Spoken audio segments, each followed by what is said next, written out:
Good morning. So why are we here? We've got neighbors, friends, co-workers, the faith community, citizens, African Americans, Caucasians, Latinos, gathered on a beautiful Saturday morning in June on these courthouse steps here in Statesville, North Carolina. Are we here because each of you recognizes that our country is in a mess, in turmoil? Are we here because you may be perhaps making the statement that enough is enough? On February 23rd, 2020, Ahmaud Arbery, an unarmed 25-year-old African-American man, was fatally shot near Brunswick in Glenn County, Georgia, while jogging in a neighborhood. Arbery had been pursued and confronted by two white residents who were armed and driving a pickup truck. The event was recorded on video by a third resident who was following Arbery in a second vehicle. Most recently, on May 25th, 2020, George Floyd, a 46-year-old black man suspected of passing a counterfeit $20 bill, died in Minneapolis, Minnesota, after a white police officer pressed his knee into Floyd's neck for almost 9 minutes while Floyd was handcuffed face down in the street. These and countless other unwarranted murders provide the backdrop for our presence this morning. While they may serve as a catalyst for some of you deciding to attend this March for Solidarity today, I would argue that our presence is to bring attention to the root cause of many of those murders and to stand in solidarity to end racism.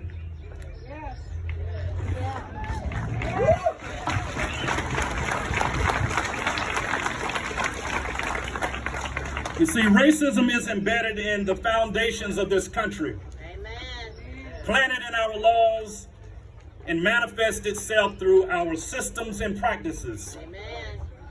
Even in this COVID-19 environment, we recognize the extreme disparities in health outcomes that are fundamentally rooted in health inequities.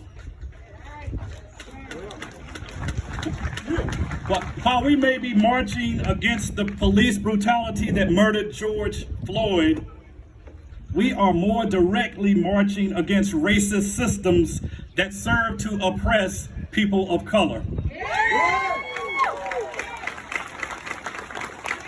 We are demanding that racism end right now.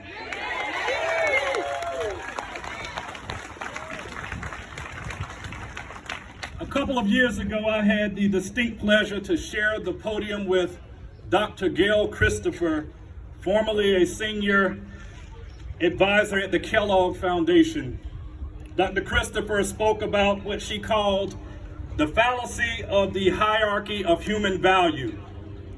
She talked about this misguided foundational belief that some people are either superior or inferior because of their external physical characteristics.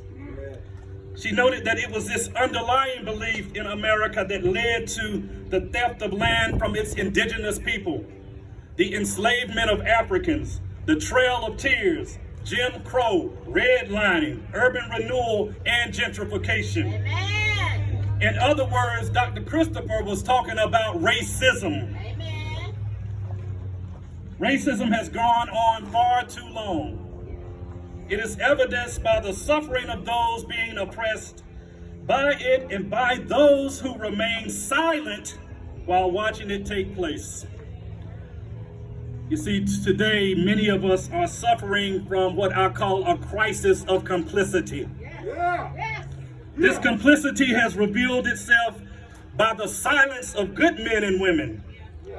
It has caused or allowed good people to ignore their better conscience for fear of alienation or isolation in their circle of friends and families or co-workers.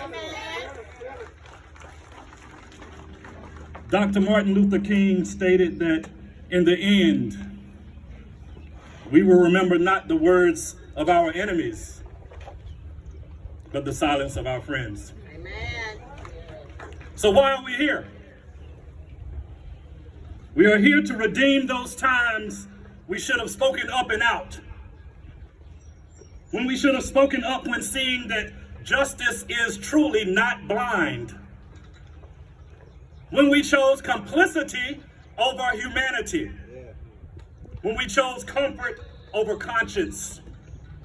When we chose separation over inclusion. When we chose color over the content of a person's character. We are here to redeem those times our silence was louder than our voices against the wrongs that we saw. This is the day.